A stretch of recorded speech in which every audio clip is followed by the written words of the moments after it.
Hello, everyone. Welcome back to Art Therapy with MindSoul Meditations.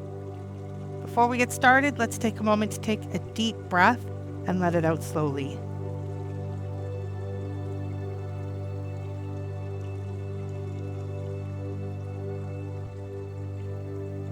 And another one.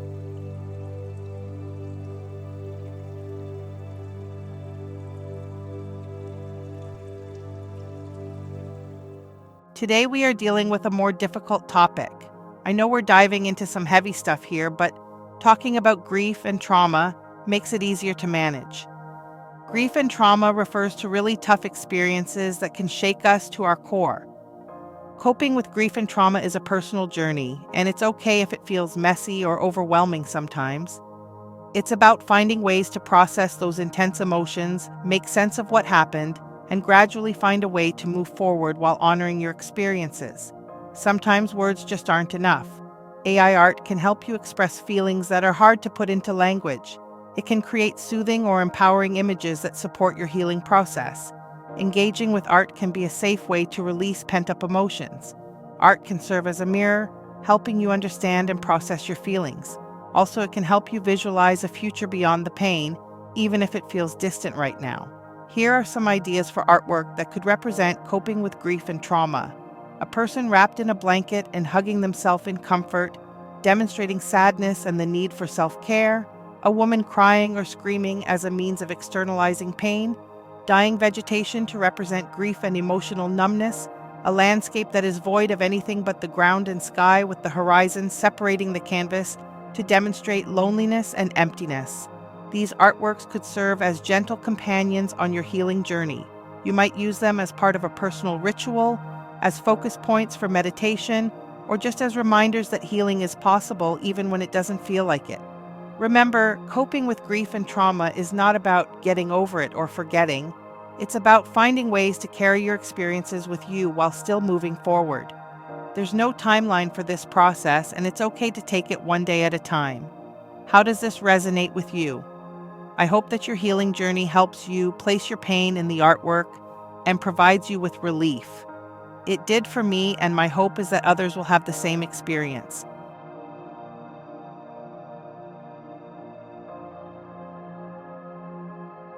Our special guest today is Dr. Lemny. She is one of the most vibrant and wonderful women I know. She is incredibly intelligent, warm, and funny.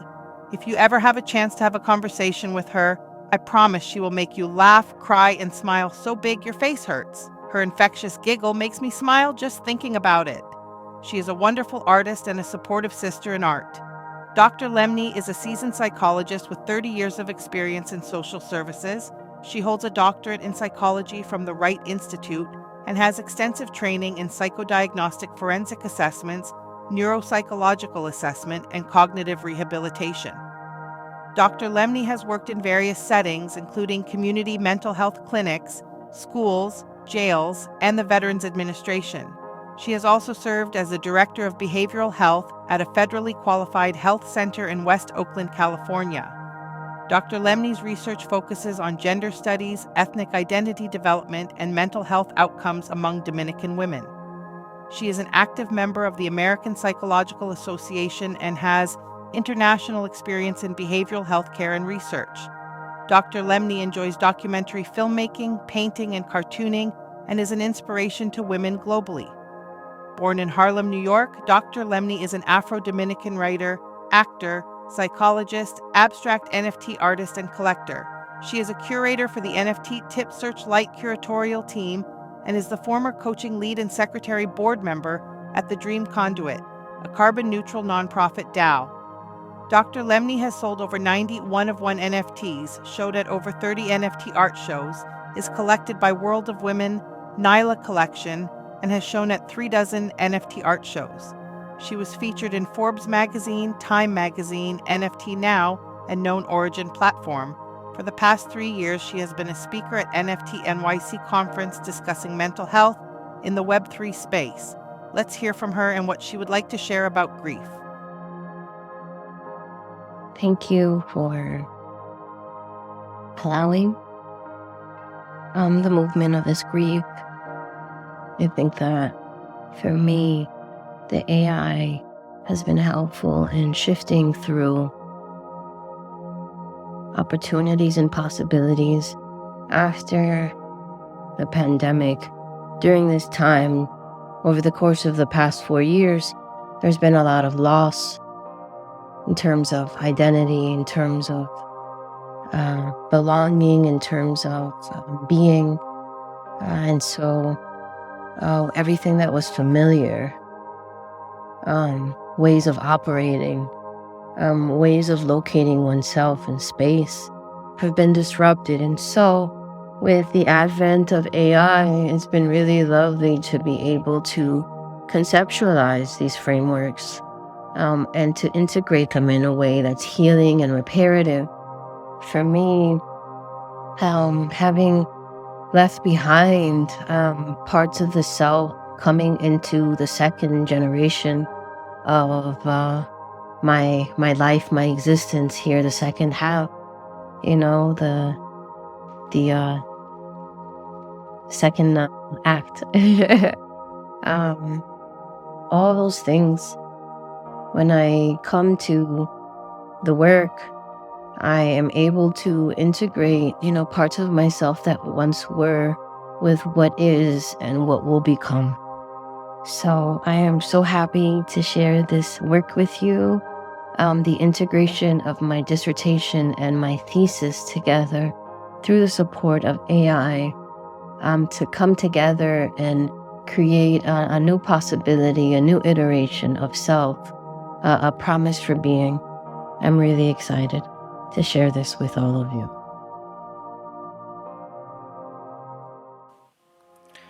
Before we create our art today, I would like to do a brief visualization about how we cope with grief and loss.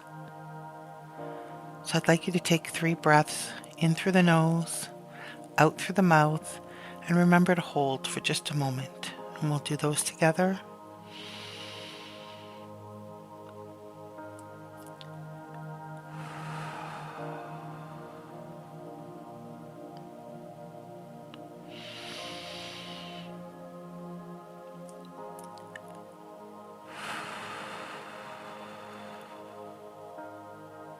And one more.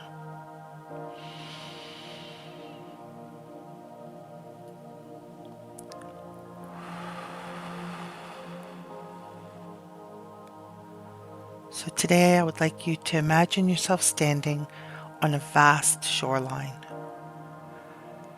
The ocean of grief stretches out before you, immense, powerful, and sometimes turbulent. But you're not small against this landscape. You are the shore that receives these waves. Feel the weight of loss in your body, not to be pushed away, but to be honored. Your grief is a testament to love.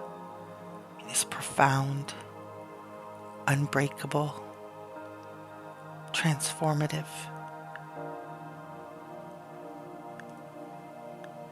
Each wave that crashes against you represents a memory, a moment of pain. Watch how the shore does not break.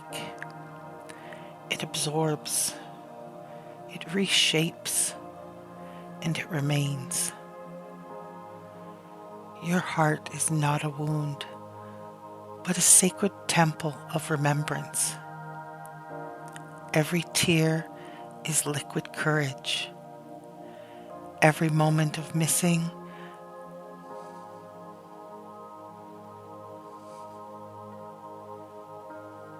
every moment of your grief is a bridge of connection that love creates, transcending physical absence.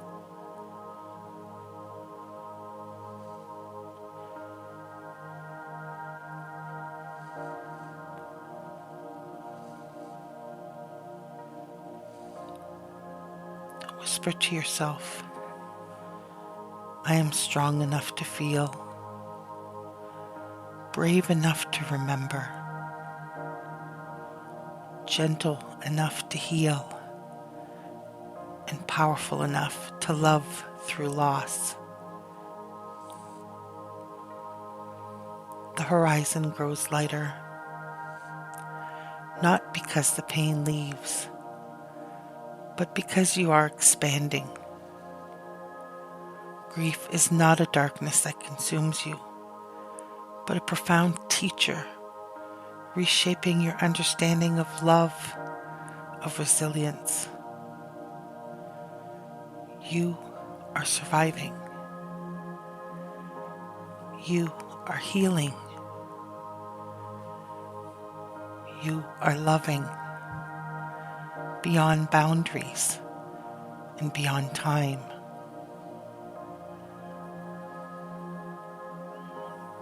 Open your eyes and know that you carry your loss with you.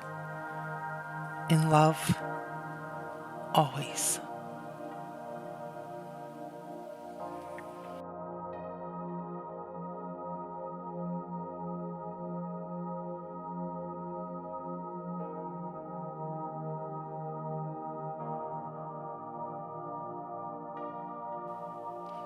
So I hope you enjoyed today's visualization. And I just want to recognize that today's prompt may actually be deeply emotional for some, and that's okay. What I want is that you try to depict as best you can what it is that you're feeling. And if that means you need to use the chaos or weird um, parameters to be able to really make your prompt crazy, then by all means we'll use that. So I'm going to start with a really old prompt that I have. It's one that I actually used when I did my 30-day challenge. So the one that I have, I've actually got a sample here at the top. We're doing a crying woman depicting grief and trauma in the style of gum bichromate. Eccentric penmanship, realist detail, bibliographic anomalies, thick paint, heavy paint strokes. I actually want to add textured canvas. So the first set that I ran here is actually using just version 6.1 because I want to see what it would look like in 6.1. And I'm just going to copy this just in case because I want to click in on these.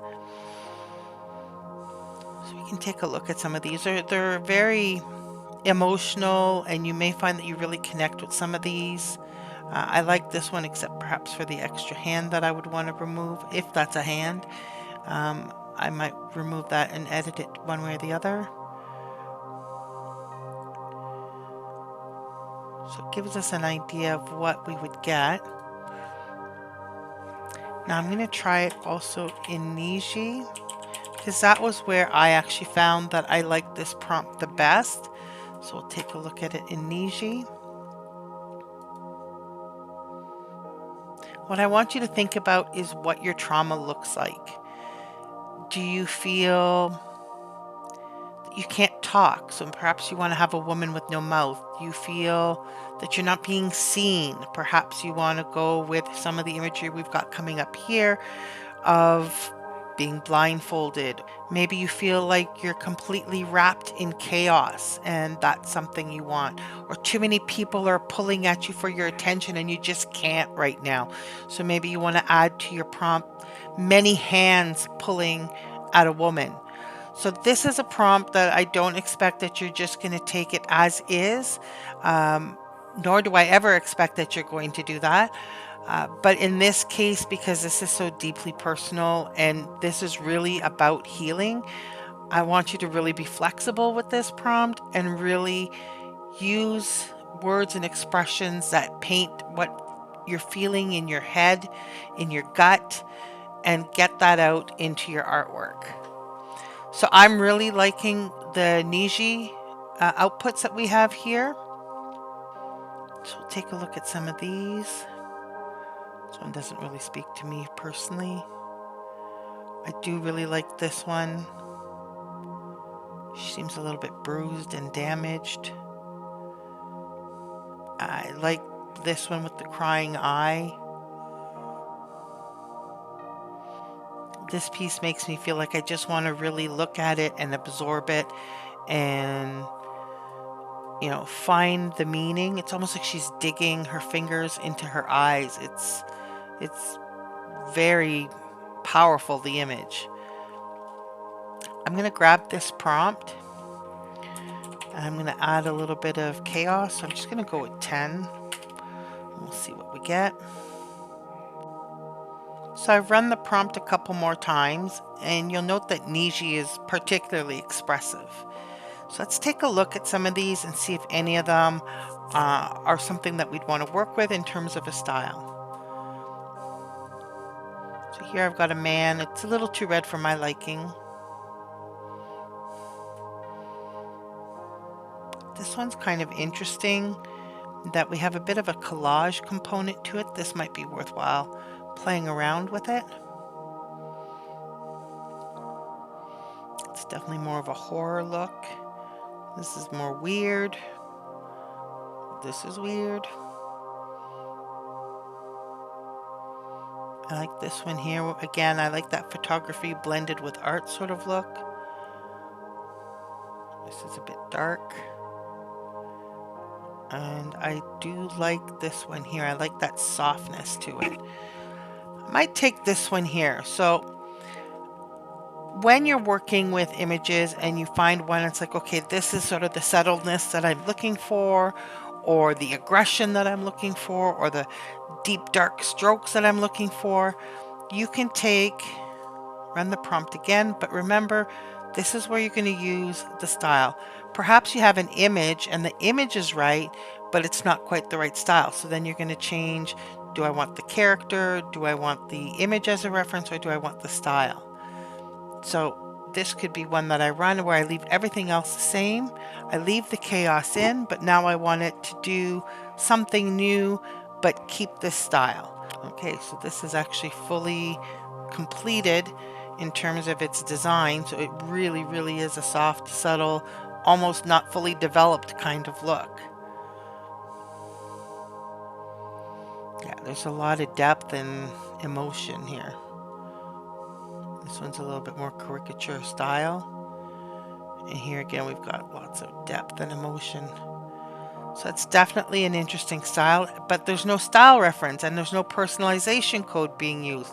I'm strictly running with chaos right now, looking for something that speaks to me and that I want to keep working with.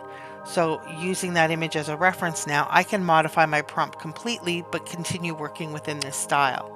I really actually like this one quite a bit, and this is where we're actually seeing a bit of that bibliographic anomalies coming in the image, and that's the text that you see across her face. Like there's a handwritten letter superimposed on her crying face. So this one's really interesting to me, and I do find myself connecting with it. I'm actually going to upscale that one because I actually really like it just as is. I think what I'm going to do is mimic the collage technique, and I'm going to take you into Canva when I have all of my images collected, and we'll go and look at how we can take these images to build them into something new. So I'm going to demonstrate just a quick and easy way that you could create a collage style composition with the artwork that you've created. So I'm using Canva, which you can use for free. So I'm going to create a design, and I'm going to scroll down to the bottom into photos and videos, and I'm going to pick photo collage. So that's going to generate a canvas for me, and I've already uploaded my artworks that we made. So what we can do here is we can start dropping these pieces in and layer them and crop them so that we can build something together.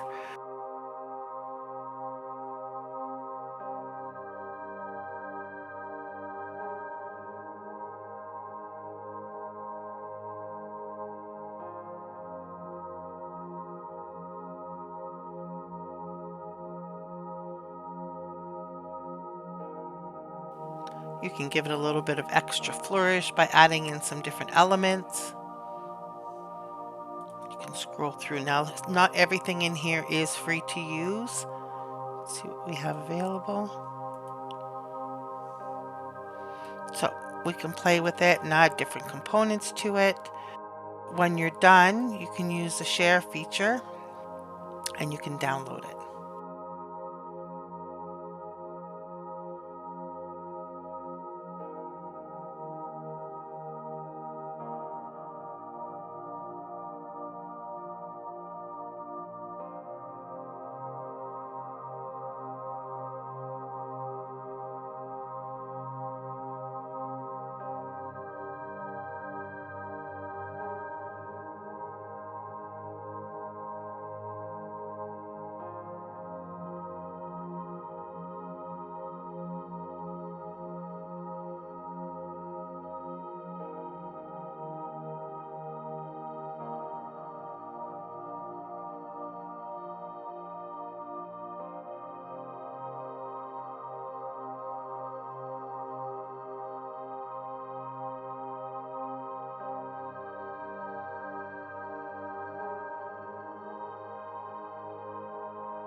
Today's affirmation is, I have the courage to face and heal from past traumas. Thank you for joining me for another day of art therapy. I hope you enjoyed the session, and I hope you had a chance to create some really amazing art. Make sure to join me again tomorrow, and I really look forward to seeing you there.